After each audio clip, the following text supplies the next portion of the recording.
नमस्कार मित्रांनो, रामकृष्ण हरी. कसे आहात? सुखी असाल, आनंदी असाल, खुश असाल अशी प्रार्थना करून व्हिडिओला सुरुवात करतो. बघा, आज मी तुम्हाला सांगत आहे एकदम जबरदस्त असा उपाय, तो म्हणजे वात रोगावरचा.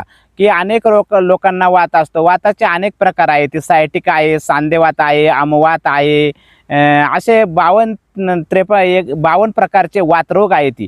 तर सर्व वातरोगांवरचा एकदम एक जबरदस्त असा उपाय आहे, जबरदस्त असं माहिती मी आपल्याला सांगत आहे. हा उपाय मला पूर्वजांच्या अभ्यासातून अवगत झाला आणि आमच्या पूर्वजांनी ही दिलेली माहिती मी तुम्हाला सांगत आहे. ही माहिती कुठल्याही ग्रंथामध्ये, कुठल्याही पुस्तकामध्ये तुम्हाला ऐकायला, पाहायला, वाचायला मिळणार नाही. अशी माहिती सांगत आहे की आदिवासी क्षेत्रामधील जी काही वनस्पतींची माहिती होती ती लुप्त झालेली आहे. ती माहिती कुणापर्यंत पोहोचली सुद्धा नाही. कारण आदिवासी भागामध्ये आजही काही अशी माहिती आहे की ती मीडियापर्यंत किंवा कुठल्याही चांगल्या माणसांपर्यंत ही माहिती पोहोचली नाही आणि न पोहोचल्यामुळे ही माहिती लुप्त होत चाललेली आहे.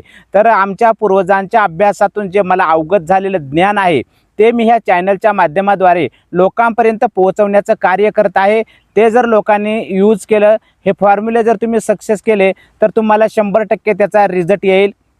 बघा, पॅरालिसच्या पेशंटवरती सुद्धा याचा उपयोग होतो आणि अनेक प्रकारचे वातरोग, मग तुमचा कुठलाही वातरोग असो, कोणताही वातरोग असो, सर्व वातरोगांवरती हा एक रामबाण असा उपाय आहे. हा उपाय आपल्याला करायचा आहे. बघा, कारण लोक काय करतात, ते व्हिडिओ फक्त ऐकतात, करत नाहीत. काय करतात? ऐकतात, करत नाही. कोणी म्हणतं हे वनस्पती कुठं भेटतील, कुणाला वनस्पती भेटत नाहीत, तर कुणाला करण्याची त्याच्याजवळ हिंमत नसते, करण्यासाठी त्याच्याकडे वेळ नसतो आणि आज करू उद्या करू असं करत नाही. लोक काय करतात? ऐकतात, बघतात, सोडून देतात आणि म्हणतात हे खोटं आहे. बघा, केल्याने होत आहे रे, आधी केलंच पाहिजे. प्रयत्न वाळूचे कण रगडिता तेल इगळे. तुम्ही जर हे उपाय सक्सेसपणे जर केले तरच होतील, नाहीतर होणार नाही.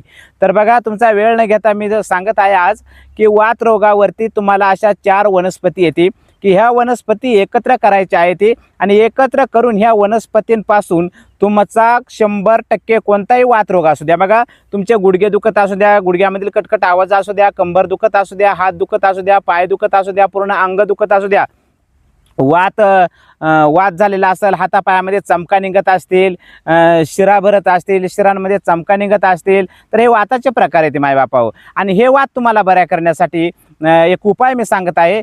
तो उपाय म्हणजे बघा, असा मी उपाय सांगत आहे. तुमचा वेळ न घेता वात रोगावरती एकदम जबरदस्त आणि गुणकारी असा उपाय सांगत आहे. हा तुम्ही लक्षपूर्वक ऐकायचा आहे आणि याचा तुम्ही आपल्या जीवनामध्ये उपयोग करायचा आहे. तर त्याच्यासाठी काय करायचे आहे? वायवर्णा वनस्पतीचे साल घ्यायचे आहे तुम्हाला. बघा, ह्या वनस्पती सांगतोय, लक्षपूर्वक ऐका किंवा तुम्ही लिहून घ्या. वायवर्णा नावाची एक वनस्पती आहे. तर वायवर्णा वनस्पतीची साल घ्या. वर्णा वनस्पती, वायवर्णा वनस्पती तुम्हाला माहीत असेल. तर बघा, हा मला पूर्वजांच्या अभ्यासातून अवगत झालेला फॉर्म्युला आहे. हा कुठल्या ग्रंथातला, पुस्तकातला नाही आहे, अनुभवसिद्ध असा उपाय हा. तर बघा, सगळे वातरोग पूर्णपणे बरा करणारा उपाय आहे. तर बघा, वायवर्णा साल, वायवर्णा वनस्पतीची साल घ्यायची. ती काय करायचे? वायवर्णा वनस्पतीचे साल काढून सावलीमध्ये सुकवून तिची पावडर करायची. दुसरी वनस्पती तुम्हाला घ्यायची करंज साल. करंज वनस्पती तुम्हाला माहिती आहे, रस्त्याच्या कडेला मोठमोठी झाडं असतात, शेंगा असतात, छोट्या छोट्या बिया असतात, त्याला म्हणतात करंज वनस्पती. बरं, तर करंज वनस्पतीचे साल घेऊन सावलीमध्ये सुकून तिची पावडर करायची आहे. दुसरं घ्यायचं आहे बेल वनस्पती.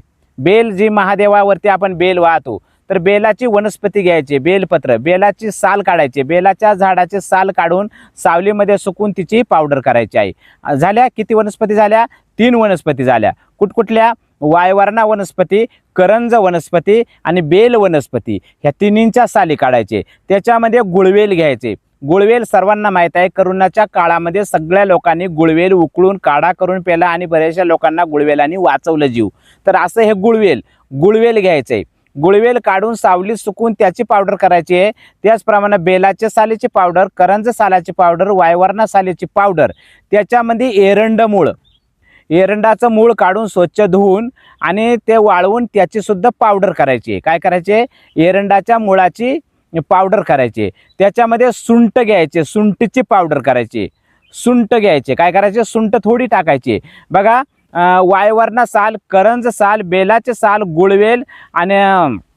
गुळवेल आणि एरंडमूळ ही समप्रमाणामध्ये तिन्ही 1 2 3 4 5 वनस्पती येते. बघा, 5 वनस्पती, वायवरणा साल, करंज साल, बेलाची साल, गुळवेल आणि एरंडमूळ ह्या सर्वांची पावडर सम प्रमाणामध्ये घेऊन त्याच्यामध्ये थोडीशी सुंठ टाकायची आहे. हे मिक्स करायचं आहे. मिक्स केल्यानंतर सर्व एकजीव करून पावडरची एकजीव करायची, सर्व पावडरची एकजीव करायचे. एकजीव झालेली ही पावडर एकत्रित पावडर करून 2 चमचे गरम पाण्यात देणे. हीच पावडर बघा काय करायचं आहे, 2 चमचे रोज सकाळी उठल्याबरोबर काय करायचं आहे, एकत्र करून ही पावडर 2-2 चमचे गरम पाण्यात देणे. ही गरम पाण्यातून घ्यायचे. तुम्हाला काय करायचे, सकाळी उठल्यानंतर 1 ग्लासभर गरम पाणी घ्यायचे. त्या गरम पाण्यामध्ये 2 चमचे पावडर टाकून पिऊन घ्यायचे आहे. चहा प्यायचा नाही आहे.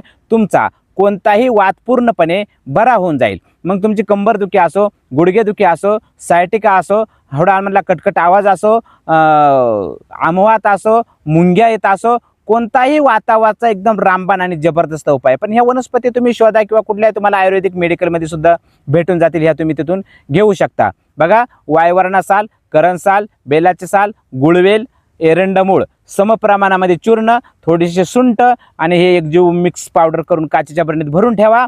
आणि ज्या वेळेस तुम्हाला चालू करायचे त्यावेळेस गरम पाण्यामधून 2-2 चमचे रोज सकाळी एकच वेळेस तुम्हाला घ्यायचा आहे.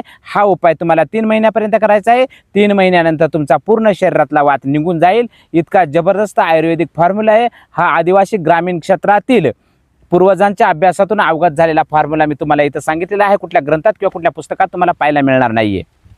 असा हा एकदम जबरदस्त असा हा फॉर्म्युला आहे. बघा त्याचप्रमाणे काय करायचे, तीळ किंवा राईच्या तेलामध्ये हीच पावडर तुम्ही काय करायचे, ही पावडर तिळाच्या किंवा राईच्या तेलामध्ये टाकायची आहे. उकळून घ्यायची आहे. चांगली उकळून पावडर काळी पडल्यानंतर ते तेल गाळून ठेवायचं आहे. गाळून ठेवल्यानंतर कुठल्याही वातरोगावर किंवा लकवेच्या पॅरालिसिसच्या पेशंटवर ही तेल मालिशसाठी तुम्ही वापरू शकता. त्यांनी सुद्धा तुमचे सगळे वातरोग पूर्णपणे बरे होतील. वातरोगावर तुम्हाला खायचं नसेल तर ही पावडर तेलामध्ये उकळू द्या. उकळून आणि ते तेल गाळून घ्या. तेल राईचं किंवा तिळाचं असावं. त्याच्यामधून हे गाळून घ्यायचं आहे. उकळून गाळून आणि काचेची बाटली भरून ठेवा. पाहिजे तेव्हा त्या तेलाने मालिश करा. वातरोगावर मालिश करा किंवा पॅरालिसिस लकव्याच्या पेशंटवर मालिश करा.